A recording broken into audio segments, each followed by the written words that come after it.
ध्यान से देखिए एक्चुअली है ना, आज के क्लास में जो तुम्हारा डिस्कशन है उसमें परमानेंट मैग्नेट या बार मैग्नेट को हमको मैग्नेटिक डायपोल की तरह लेना है। लास्ट डे से हम लोग इस टॉपिक पे काम करना स्टार्ट किए हैं, जिसमें आपको ये सिखाया गया था कि परमानेंट मैग्नेट या बार मैग्नेट में एक आपके पास नॉर्थ पोल आता है, दूसरा साउथ पोल है। जो नॉर्थ पोल है वो पॉजिटिव पोल स्ट्रेंथ की तरह काम करता है और जो साउथ पोल है वो नेगेटिव पोल स्ट्रेंथ की तरह काम करता है। आज हम लोग उसी परमानेंट मैग्नेट में जिसमें नॉर्थ साउथ लिखते थे उसको मैग्नेटिक डायपोल की तरह लेके चलेंगे, और जो जो काम आप इलेक्ट्रिक डायपोल के कैलकुलेशन में किए हैं, जैसे आप इलेक्ट्रिक डायपोल के एक्सियल लाइन पे, इक्वेटोरियल लाइन पे, एनी पॉइंट पे, इन सब पे इलेक्ट्रिक फील्ड निकाले हैं, हम लोग को वो सारा चीज इस बार मैग्नेट या मैग्नेटिक डायपोल के केस में भी एक कंपैरिजन से पढ़ना है। हमको फिर से डेरिवेशन नहीं करना है, कंपेयर करके पढ़ना है। आप उस कंपैरिजन को इजी वे से ऐसे समझ सकते हैं ना, ऐसे समझ सकते हैं कि जहां हमारे पास इलेक्ट्रिक डायपोल में आप पढ़ रहे थे, इलेक्ट्रिक डायपोल आप पढ़ रहे थे, आज आप उसी का मैग्नेटिक डायपोल पढ़ेंगे। तो देखिए कौन किससे हटता है। इलेक्ट्रिक डायपोल में जहां आपका P होता था, मैग्नेटिक डायपोल में M आ जाएगा, मैग्नेटिक डायपोल में। इलेक्ट्रिक डायपोल में जहां आप 1/4 पाई एप्सिलॉन नॉट लिखते थे, जिसको आप K भी लिखते थे, तो वहां अभी आप μ0/4 पाई लिखिएगा। इलेक्ट्रिक डायपोल में जो आप इलेक्ट्रिक फील्ड लिखते थे, यहां पे आप मैग्नेटिक फील्ड इंडक्शन भी लिखिएगा। मेन है ये। अब आपको इसी को सीक्वेंस बना के सारा चीज आगे की तरफ है ना लेके चलना है। चलो सबसे पहले हम लोग देखते हैं बेफील्ड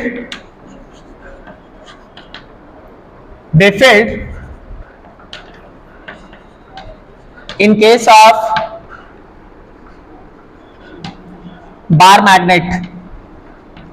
अगर हमारे पास बार मैग्नेट है तो अलग अलग पॉइंट पे हमारे बेफील्ड का कंसेप्ट क्या होगा, ठीक है, जरा देखना और समझना। हम आपके पास एक ही फिगर बनाएंगे और उसी फिगर में हम आपके सामने है ना सब कुछ एक साथ रखेंगे, ध्यान से देखिएगा। तुम्हारे पास है कोई एक बार मैग्नेट, इस बार मैग्नेट का यह है south pole, north pole. South pole है आपके -qm के साथ और नॉर्थ पोल है +qm and -qm। You can assume that कि your magnet is very small, आपका मैग्नेट छोटा है।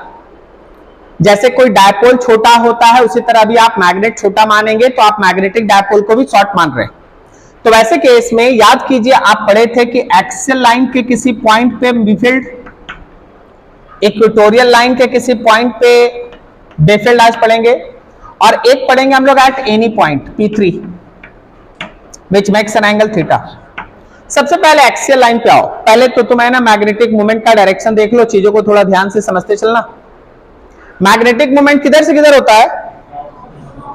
साउथ से नॉर्थ की तरफ, ये मेरा मैग्नेटिक मोमेंट का डायरेक्शन है।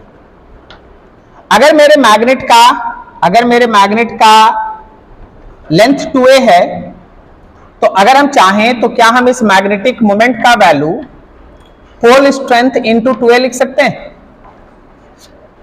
सही है ना, pole strength into 2a। Pole strength में आप दोनों चार्ज में से कोई भी एक चार्ज का मैग्नीट्यूड ले लीजिए और साथ में दोनों के बीच का डिस्टेंस 2a रहा है, तो m का वैल्यू हो गया qm इंटू 2a।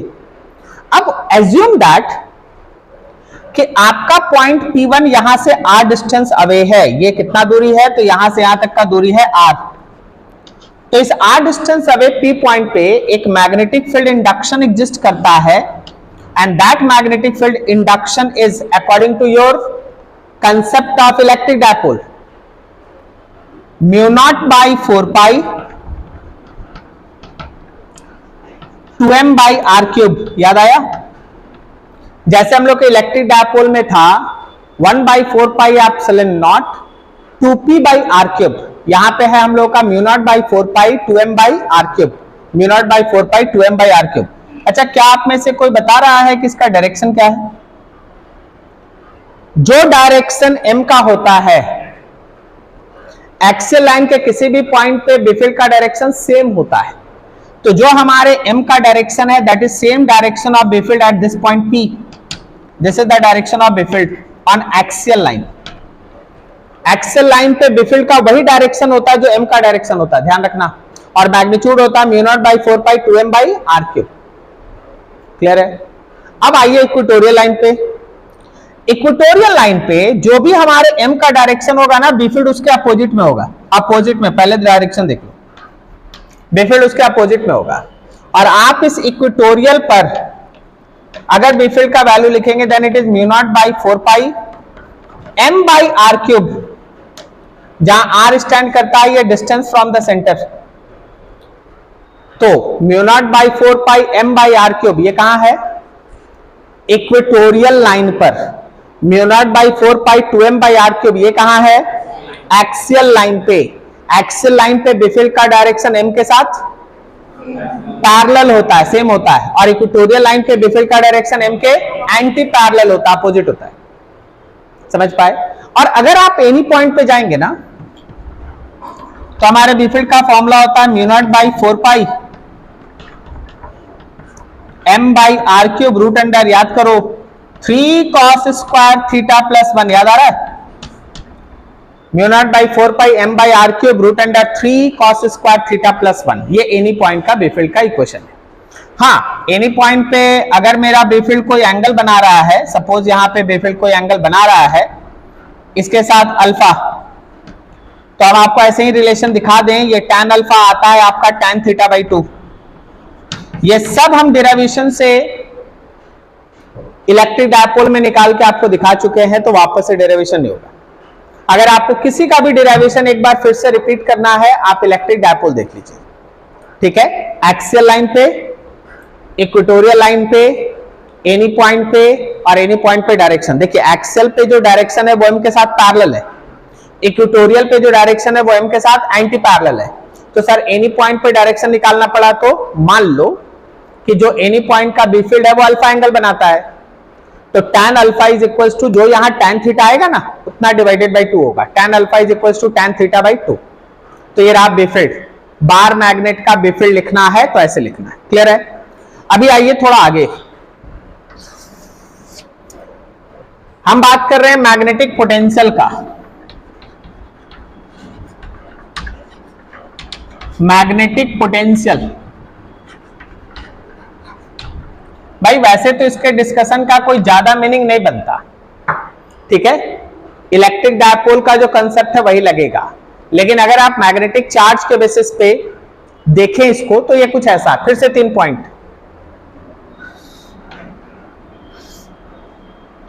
ये आपके पास मैग्नेट का साउथ क्रॉसपॉन्ड करता है निगेटिव पोल स्ट्रेंथ, नॉर्थ क्रॉसपॉन्ड करता है पॉजिटिव। आपके पास एक पॉइंट है P1 एक्सेल पे, आपके पास एक पॉइंट है P2 इक्वेटोरियल पे, और आपके पास एक पॉइंट है P3 any point, making an angle theta. Potential में डायरेक्शन का बात होगा कि नहीं होगा? डायरेक्शन का कोई बात नहीं होगा, तो केवल मैग्नीट्यूड है। अगर आप P1 पॉइंट पे बात करते हैं, देखिए जैसे आप बात करते हैं P1 पॉइंट पे जो एक्सियल है, तो पोटेंशियल होता है mu nought by 4 pi m by R square minus A square, जहां डायपोल का अपना लेंथ है 2a। अगर आप चाहेंगे तो a को नेग्लेक्ट कर दें, मतलब समझ रहे हो, a को नेग्लेक्ट करना मतलब डायपोल छोटा है। डायपोल को अगर छोटा मान के आप चलते हो then it comes to be mu nought by 4 pi m by R square. ये तभी होगा जब r का वैल्यू a से काफी बड़ा या a का वैल्यू r से काफी छोटा है। अगर डायपोल छोटा है तब आप इसको लगाइए, बड़ा है तो आप इसको लगाइए। अच्छा, किसी को याद है आप में से कि इक्वेटोरियल पॉइंट पे पोटेंशियल कितना होता है? 0। Very good. तो जब आप यही पोटेंशियल इक्वेटोरियल लाइन पे बात करते हैं तो दैट कम्स टू बी 0। एक बार रिवीजन कर लिया जाए, होता क्या है इलेक्ट्रिक डायपोल में, जब आप इक्वेटोरियल पॉइंट लेते हैं ना तो जितना प्लस के कारण पॉजिटिव पोटेंशियल उतना ही माइनस के कारण नेगेटिव पोटेंशियल, और दोनों कैंसिल होकर नेट पोटेंशियल का वैल्यू 0। ठीक है? एनी पॉइंट पे आ जाते हैं, any point P3 any point, तो एनी पॉइंट पे पोटेंशियल का कंसेप्ट है mu nought by 4 pi m cos theta by R square minus A square cos square theta. यह है तुम्हारे पोटेंशियल का कंसेप्ट जब आप एनी पॉइंट पे बात करें। एनी पॉइंट, हर जगह हर बार आपके डायपोल या यूं कहो बार मैग्नेट के सेंटर से उन पॉइंट्स का दूरी कितना लेके चला जा रहा है, आर। हर बार जो आर आप यूज किए हैं वो डायपोल के सेंटर से उस पॉइंट तक का दूरी है। ठीक है, वापस एक बार बात बोले कि देखो इन सब में अब डेरिवेशन करके टाइम वेस्ट करने के कोई फायदा नहीं, आपको बस कंसेप्ट सीखना है डेरिवेशन का। अगर आपको मन है कि सर कहां से आया, एक बार इलेक्ट्रिक डायपोल देख लीजिए। ठीक है, ये चीज वहां से आया, सब कुछ वहीं से। अगला पॉइंट पे आओ, थर्ड, टॉर्क। जब आप किसी बार मैग्नेट को लीजिए, ये रहा आपका बार मैग्नेट, यह है इसका साउथ पोल, यह है इसका नॉर्थ पोल, यह है इसका मैग्नेटिक मोमेंट। आप इस बार मैग्नेट को किसी एक्सटर्नल बी फील्ड में रख दिए हैं which makes an angle theta. तो टॉर्क के हिसाब से अगर आप चलेंगे तो इस पे लगने वाले टॉर्क का वैल्यू होता है m क्रॉस बी, याद आ रहा है, m क्रॉस बी। और अगर आप थीटा को इंक्लूड कर लें देन मैग्नीट्यूड हो गया mb sine theta, mb sine theta. यह है आपके टॉर्क का फॉर्मूला। कोई भी बार मैग्नेट को अगर आप एक्सटर्नल मैग्नेटिक फील्ड में रखते हैं जहां एक्सटर्नल मैग्नेटिक फील्ड और m के बीच बढ़ने वाला एंगल थीटा है, तो हमेशा तैयार रहिए कि उस पे लगने वाले टॉर्क का वैल्यू होगा mb sine theta, mb sine theta. Clear है यहां तक? अच्छा, एक बात सोच के बताओ, ये टॉर्क मैक्सिमम कब होगा? जब m जो है वो b पे कैसा हो, परपेंडिकुलर हो। तो यहां पे दो केस हम जरूर बात करना चाहेंगे। देखो देखो केस को समझो। अगर साउथ से नॉर्थ m का जो डायरेक्शन है वो अगर अप्लाइड b के साथ पैरेलल हो जाए then torque is zero, sine theta zero, torque zero. अगर साउथ से नॉर्थ की तरफ जो m का डायरेक्शन है वो अगर अप्लाइड b के एंटी पैरेलल हो जाए then again torque is zero. लेकिन अगर कुछ ऐसा कहानी बने कि साउथ से नॉर्थ की तरफ जो m का डायरेक्शन है वो अगर हमारे अप्लाइड b के परपेंडिकुलर हो जाए then torque is maximum and which is equals to m into B. तो मैक्सिमम टॉर्क किसी बार मैग्नेट पे उस समय लगता है जब आपके बार मैग्नेट का m अप्लाइड बी फील्ड के ऊपर कैसा हो, परपेंडिकुलर। अगर बार मैग्नेट का m अप्लाइड बी फील्ड के ऊपर परपेंडिकुलर है देन टॉर्क इज मैक्सिमम। एकदम आराम से याद करने का बात है। जस्ट आपको करना क्या है, जो इलेक्ट्रिक डायपोल में आप पढ़े हैं, जहां P पढ़े हैं वहां m लिखना है, जहां 1/4 पाई एप्सिलॉन नॉट या K यूज करते थे वहां mu nought by 4 pi use करना है। E के जगह B आ रहा है, वहां जनरल चार्ज आता था, यहां पोल स्ट्रेंथ आता है। वहां पे प्लस क्यू और माइनस क्यू आप लिखते थे, इस बार आप प्लस क्यूएम और माइनस क्यूएम लिख रहे हैं। प्लस क्यूएम जो लिख रहे हैं वो किस पोल को दिखाने के लिए लिख रहे हैं, नॉर्थ पोल, और माइनस क्यूएम जो लिख रहे हैं वो किस पोल को, साउथ पोल। बाकी सब कुछ आपके सामने सही है। थोड़ा सा और आगे बढ़ते हैं, थोड़ा सा और आगे बढ़ते हैं, इसको एक बार में सामने।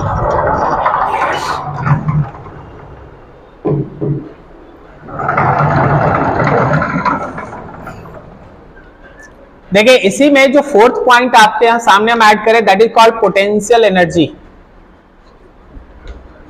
इसको हम लोग कहते हैं पोटेंशियल एनर्जी। कोई भी bar magnet south north magnetic moment अगर वो हमारे बी फील्ड के साथ थीटा एंगल बना रहा है, जैसे हम थीटा एंगल पे टॉर्क देख चुके, थीटा एंगल बना रहा है, तो बताओ तो मैग्नेटिक पोटेंशियल एनर्जी का वैल्यू कितना होगा, माइनस नहीं, minus that potential energy is equals to minus mb cos theta. That potential energy is minus mb cos theta. या आप इसी को चाहेंगे तो डॉट प्रोडक्ट के फॉर्म में m डॉट बी लिख सकते हैं, एम बी कॉस थीटा, या डॉट प्रोडक्ट के फॉर्म में लिखोगे तो m डॉट बी लिख सकते हैं। अच्छा, इसमें भी 3 केस है, पैरेलल, एंटी पैरेलल और परपेंडिकुलर करके। अगर आप समझते चलिएगा, अगर आपके बार मैग्नेट का m और b एक साथ है तो थीटा है 0, क्या इस समय potential energy minus M B है? और b सोचना, अगर तुम्हारे मैग्नेट का m और b अपोजिट डायरेक्शन में है, थीटा है 180, और क्या इस समय जो पोटेंशियल एनर्जी है वो प्लस एम बी है? और अब सोचो, सी सोचो कि अगर ये दोनों परपेंडिकुलर है, कि m के ऊपर b परपेंडिकुलर है, थीटा है 90 और इस समय पोटेंशियल एनर्जी कितना है? 0 है। बार मैग्नेट का magnetic moment, actually bar magnet बोलना जरूरी नहीं है, हम तो तुमको बोलेंगे कोई भी मैग्नेटिक डायपोल। मेरी बात सुनिएगा आप ध्यान से, केवल पहला और दूसरा पॉइंट छोड़ दीजिए। टॉर्क से जो कहानी स्टार्ट हुआ है वो आपके किसी भी मैग्नेटिक मोमेंट के ऊपर काम करेगा, किसी भी मैग्नेटिक मोमेंट के ऊपर काम करेगा। मतलब क्या सर? चाहे आपका वो मैग्नेटिक मोमेंट कोई बार मैग्नेट बनाए, या वो मैग्नेटिक मोमेंट कोई सर्कुलर लूप बनाए, या स्क्वायर लूप बनाए, या ट्रायंगुलर लूप बनाए। मतलब मैग्नेटिक मोमेंट तो 2 तरीके से बनता है ना, अभी तक तो पढ़ाई किए। मैग्नेटिक मोमेंट 2 तरह का, मैग्नेटिक डायपोल मोमेंट 2 तरह का, एक जो बार मैग्नेट क्रिएट करता है और एक जो करंट कैरिंग लूप क्रिएट करता है। ठीक है, फर्स्ट और सेकंड पॉइंट को छोड़ दो, बी फील्ड का वैल्यू और पोटेंशियल को छोड़ दो, तो टॉर्क में जो इक्वेशन आया m क्रॉस b वो हर जगह लगेगा। पोटेंशियल एनर्जी में जो इक्वेशन आया माइनस m डॉट b वो भी हर जगह लगेगा। समझ पाए? अब इसी सीरीज में थोड़ा सा आगे बढ़ो तो इस लाइन को थोड़ा एक बार गहराई से देख लो सबको ही। पोटेंशियल एनर्जी अगर दोनों पैरेलल है तो माइनस एम बी है, ये पोटेंशियल एनर्जी का मिनिमम वैल्यू है, और जब एंटी पैरेलल है तो प्लस एम बी है, ये पोटेंशियल एनर्जी का मैक्सिमम वैल्यू है।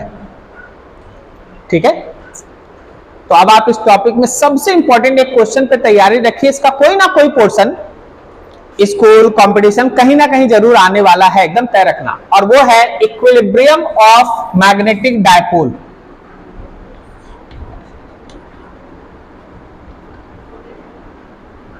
Equilibrium of magnetic dipole.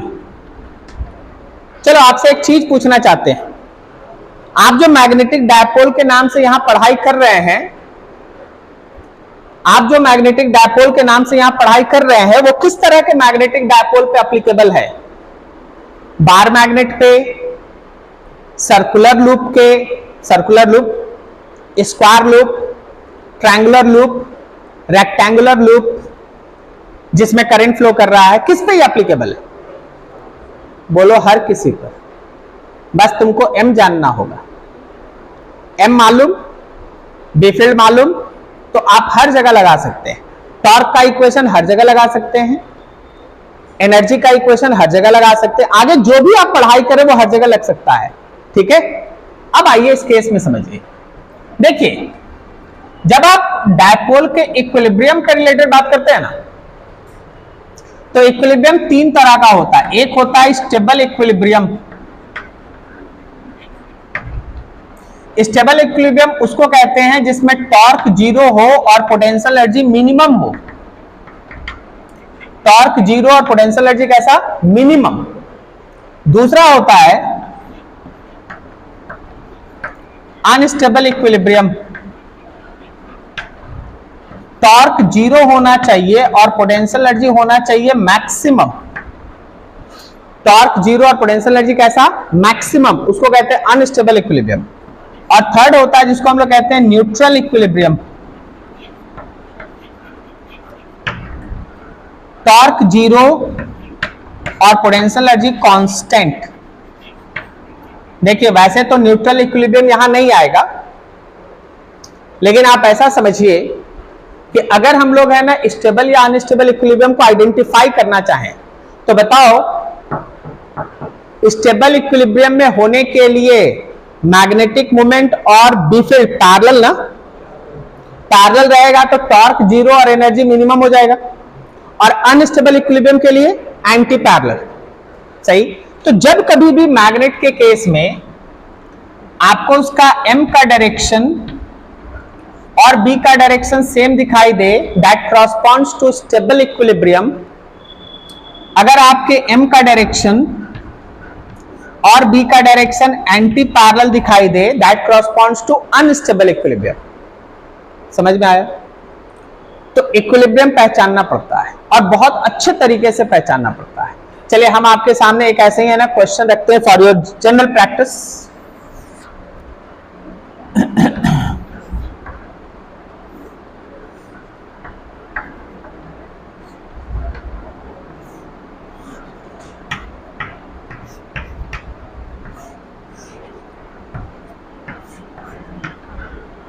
ये x है, y है, z है, x है, y है, z है, x y z।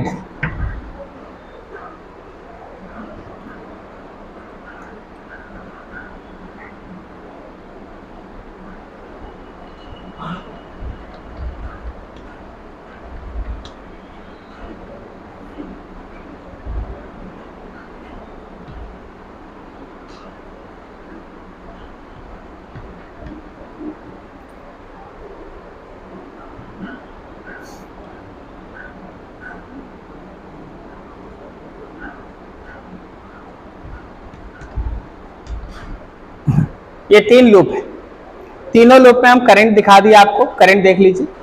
अब हर लूप में हम बेफील्ड आपको बगल में लिख देते हैं। बेफील्ड है हम लोगों का बी नॉट जे कैप, यहां पे बेफील्ड है बी नॉट जे कैप,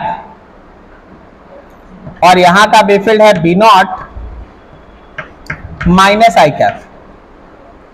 चलिए बताइए फर्स्ट वाला लूप इक्विलिब्रियम में है या नहीं, उसी तरह सेकंड वाला इक्विलिब्रियम में है या नहीं, थर्ड वाला इक्विलिब्रियम में है या नहीं। अगर इक्विलिब्रियम में है तो इक्विलिब्रियम का नाम बताओ, और अगर इक्विलिब्रियम में नहीं है तो फिर कोई बात ही नहीं, काम खत्म।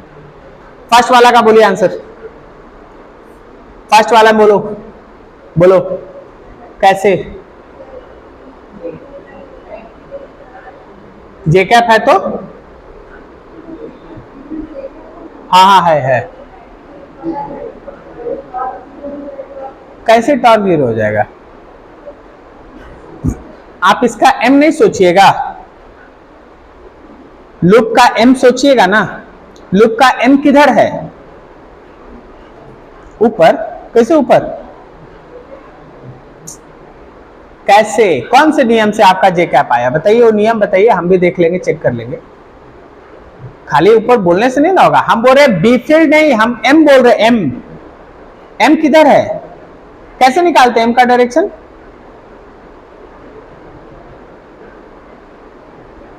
हम तो पसीना पसीना हो गए।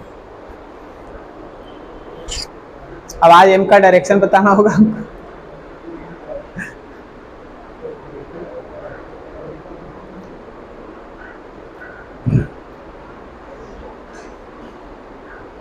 हो गया? चलिए आप लोगों को एक कहानी सुनाते, फिर उसके बाद आगे बढ़ते। ठीक है, देखिए एक है ना जंगल में राजा है ना हिरन का शिकार कर रहे थे। उनके पास एक पालतू उनका कुत्ता था। वो कुत्ता है ना दौड़ रहा था हिरन को पकड़ने के लिए। तो हिरन बहुत तेज भाग रही थी और कुत्ता है ना लगातार दौड़े जा रहा था उसको पकड़ने के लिए, लेकिन हिरन बहुत फास्ट भाग के निकल गई। राजा को उस दिन शिकार से निराश होकर लौटना पड़ा। तो कुत्ता को बोले कि भाई तुम्हारा काम था उसको पकड़ना, तुम क्यों नहीं पकड़ा? तो बोला देखिए सर, संवाद को समझिएगा, इस बात को समझिएगा, ठीक है? अब कुत्ता बोल थोड़ी ना रहा, आपको समझना होगा। देखिए सर, हम उसको पकड़ रहे थे आपके मनोरंजन के लिए, और वो भाग रही थी अपना जान बचाने के लिए। तो ज्यादातर केस में तो सर उसका जीतना तय है, क्योंकि हम तो आपके मनोरंजन के लिए दौड़ रहे हैं और वो तो अपना जान बचाने के लिए दौड़ रहे हैं। सही। तो आप भी इसे ले लीजिए, पढ़ाई हो किस रहा है, बात समझ गए? मनोरंजन के लिए तो भाई ठीक ठाक है, कोई दिक्कत नहीं। लेकिन अगर इससे आप चाहते हैं जिंदगी में कैरियर बना के आगे निकलना, तब तो आपको फिर समझ रहे हो ना, ठीक है। तो कहानी का मूल तत्व तो क्या था, समझ गए। आप डिसाइड कर लो ये हो क्या रहा है और उस हिसाब से आगे बढ़ते चलो, ठीक है। एम का डायरेक्शन कैसे लेते हैं? एम का डायरेक्शन के लिए आप करंट के हिसाब से अपने फिंगर्स को घुमाते हैं।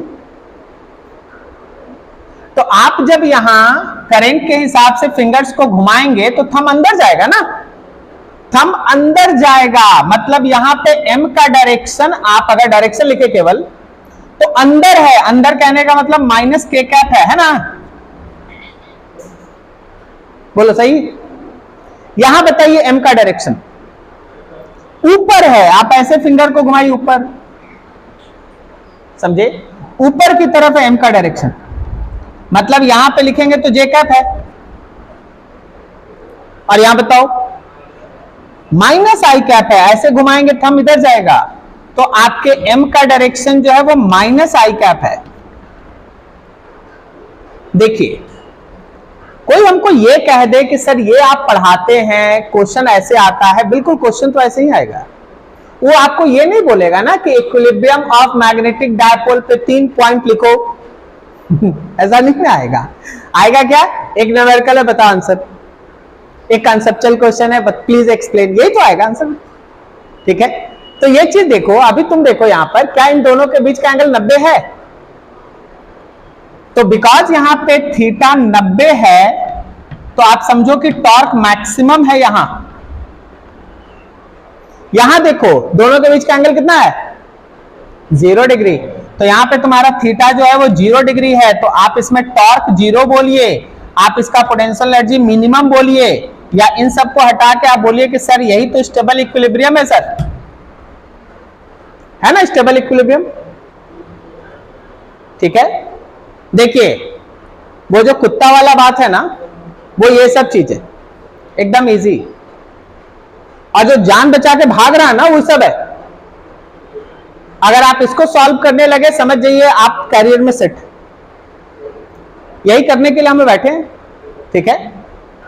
एकदम 110% एफर्ट डालो सॉल्व करने का, कैजुअल अटेम्प्ट कभी मत करो। अगला माइनस आई कैप दोनों फिर से सेम डायरेक्शन आ गया, थोड़ा थोड़ा बदल दे क्वेश्चन, इसको कर दे प्लस, इसको कर दिए प्लस। अब बताओ दोनों के बीच का एंगल कितना हो गया, 180, तो थीटा हो गया 180, और ऐसे केस में टॉर्क तो 0 आएगा, पोटेंशियल एनर्जी मैक्सिमम आएगा, और ये स्टेबल या अनस्टेबल, ये अनस्टेबल इक्विलिब्रियम को दिखाएगा। तो ऐसा चीज, ठीक है। आगे बढ़िए थोड़ा, देखिए ये बहुत बहुत इंपॉर्टेंट सेक्शन चल रहा अभी, हाँ बोलो ना।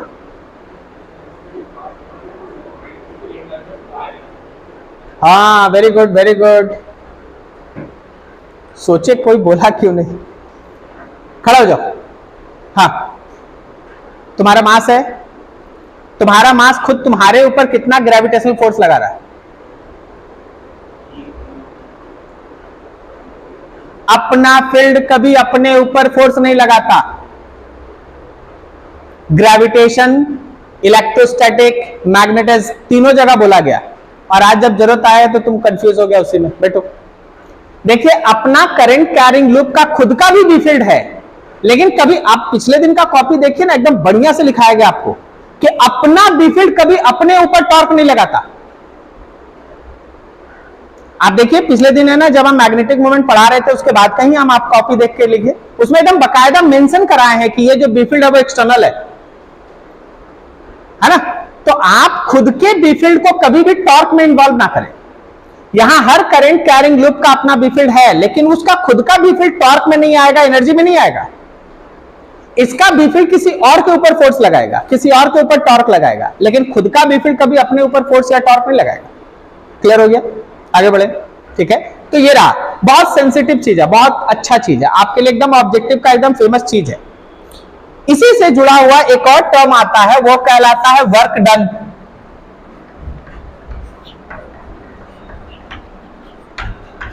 Work done in rotating dipole, dipole को घुमाने में कितना काम किया गया। मान लीजिए जैसे हमारे पास ये एक मैग्नेटिक फील्ड रीजन है, ये कौन सा मैग्नेटिक फील्ड है, मैग्नेट का मैग्नेटिक फील्ड है, डायपोल का मैग्नेटिक फील्ड है कि एक्सटर्नल है, ये एक्सटर्नल है, इसको यहां मत जोड़िए।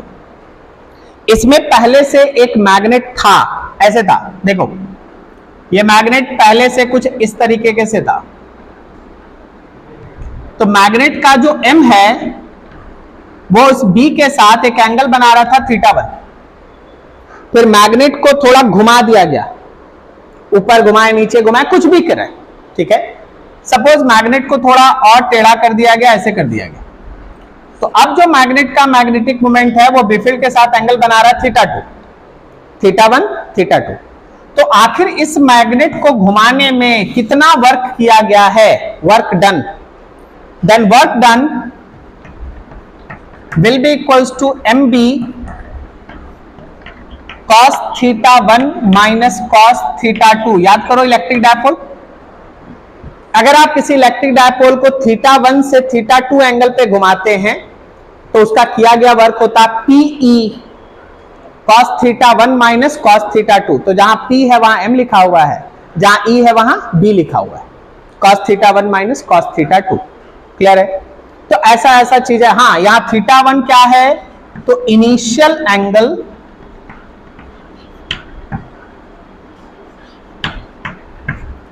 Between m vector and b vector, and θ2 क्या है, तो यही है भाई फाइनल एंगल है, final angle between m and b, final angle between m and b, ये चीज। तो पूरा का पूरा कंसेप्ट आपके पास है, थोड़ा ध्यान रखिए। एक और है, थोड़ा टाइम पीरियड को लेके चलना है, वो हम दिखा देते हैं।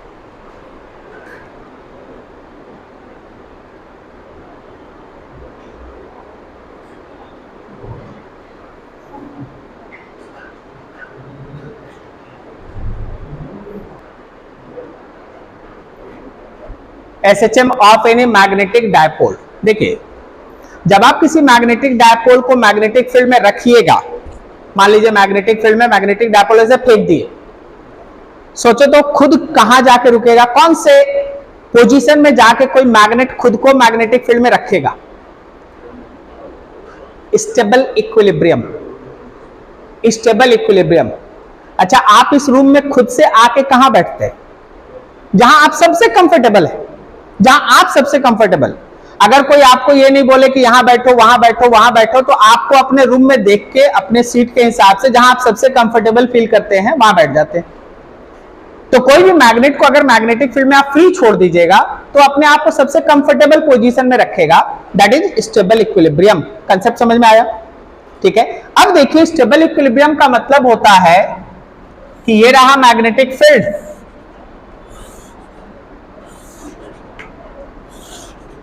ये कौन सा मैग्नेटिक फील्ड है, बोलो जी शशांक बाबू, एक्सटर्नल। कौन सा मैग्नेटिक फील्ड है? आप अगर इसमें किसी मैग्नेट को छोड़िएगा ना, ये मैग्नेट को छोड़ दीजिए, देखते जाइएगा, थोड़ा हम कुछ इसमें समय लेंगे आपका 2 मिनट ज्यादा। मैग्नेट को छोड़ दीजिए, आप कोई करंट कैरिंग लूप को छोड़ दीजिए, वो हमेशा कोशिश करेगा कि अपना m का डायरेक्शन बिफिल्ड के साथ पैरेलल कर दें, मतलब खुद को चाहेगा स्टेबल इक्विलिब्रियम में रखना, m का डायरेक्शन बिफिल्ड के साथ पैरेलल कर दें। अब आप आए,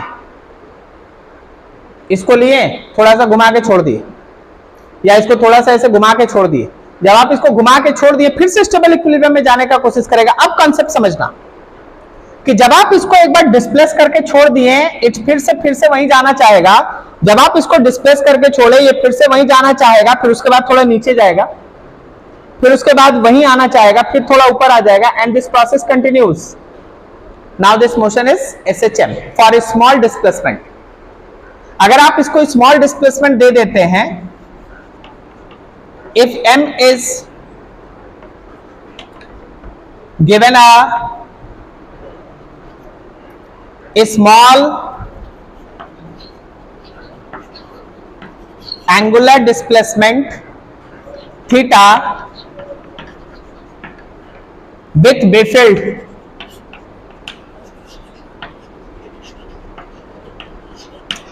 and released, then it shows SHM, then it shows SHM। शुरुआत में किस पोजीशन में है? Stable equilibrium. उसके बाद इसको एक स्मॉल डिस्प्लेसमेंट देके छोड़ दिया गया। जब आप इसको स्मॉल डिस्प्लेसमेंट देके छोड़ दिए, इट शोज SHM। उस SHM का, वैसे तो हम फिर से आपको एक ही वर्ड बोलेंगे कि डेरिवेशन का कोई जरूरत नहीं है, आप इलेक्ट्रिक डायपोल खोल के देखिएगा, उसमें डेरिवेशन आपको मिल जाएगा, एकदम मिल जाएगा। वहां भी P को लेके करा दिया गया है। यहां इक्वेशन आता है time period of SHM is equal to 2 pi under root I/mb। यहां I से थोड़ा एक मिसकंसेप्ट डेवलप होता है, तो उस I को याद रखिएगा। कोई बता रहा I क्या है? I क्या है बोलो? I है क्या बोलो? Moment of inertia. अगर हमारे पास कोई सर्कुलर लूप है तो उसका mr स्क्वायर वाला फॉर्मेट से इनर्शिया लिखो। अगर कोई मेरा बार मैग्नेट है तो रॉड का इनर्शिया लिखो। Bar magnet is a rod, ठीक है, रॉड का इनर्शिया लिखो। तो जैसा होगा इनर्शिया लिखो, नीचे m और b से डिवाइड करो, ठीक है। ये रहा inertia 2 pi under root I/m into b, समझे? ऐसा लेके चलना है। ये टाइम पीरियड है। थोड़ा सा आगे बढ़िए, एक क्वेश्चन कर लीजिए। इतना चीज जो पढ़े आप है ना, इसको खत्म कीजिए। तुम्हारे पास एक क्वेश्चन है कि देखो, हम एकदम आज के शुरुआती टॉपिक से आपके सामने क्वेश्चन रख रहे हैं। मेरे पास ऐसा 2 मैग्नेट है, ये है साउथ नॉर्थ और ये है साउथ नॉर्थ। 2 मैग्नेट है, दोनों मैग्नेट एकदम आइडेंटिकल है, दोनों शॉर्ट मैग्नेट है, छोटा है, दोनों का मैग्नेटिक डायपोल मोमेंट m है। आपसे बोला गया कि अगर कोई पॉइंट B00 है तो यहां का B नेट बताइए। How you can solve that? एक मैग्नेट को आप 1 कह लें, दूसरे मैग्नेट को आप 2 कह लें। समझो थोड़ा ध्यान से। क्या उस दिए गए पॉइंट पे 1, वो दिया गया पॉइंट 1 के लिए एक्सियल लाइन है? देखो अच्छे से देखो, क्या वो 1 के एक्सियल लाइन पे है? तो 1 के लिए जो भी मैग्नेटिक मोमेंट का डायरेक्शन होगा, उसी डायरेक्शन में बी फील्ड बनेगा 1 का। और 2 के लिए इक्वेटोरियल है। 2 को देखो ध्यान से, ये इसके इक्वेटोरियल पे है। अब 2 के लिए m का जो डायरेक्शन था, 2 के लिए m का जो डायरेक्शन था, बी फील्ड उसके अपोजिट में। क्या तुमको समझ में आया? ठीक है ना। 1 के लिए पॉइंट मेरा एक्सियल लाइन पे है और 2 के लिए पॉइंट मेरा इक्वेटोरियल लाइन पे। अगर आपको B1 बोला जाए तो B1 का वैल्यू है μ0/4 पाई 2m/d³ और B2 का वैल्यू है μ0/4 पाई m/d³। आपका काम है इसका रिजल्टेंट निकालना, इसका रिजल्टेंट निकालना, ऐसे रिजल्टेंट निकालना। तो ये आपका रिजल्टेंट है, दिस इज B नेट। आप आराम से निकाल लीजिए, जो आएगा वही आंसर होगा। समझ पाए क्वेश्चन? चलो अगले क्वेश्चन पे ध्यान देना, अगले क्वेश्चन पे ध्यान देना।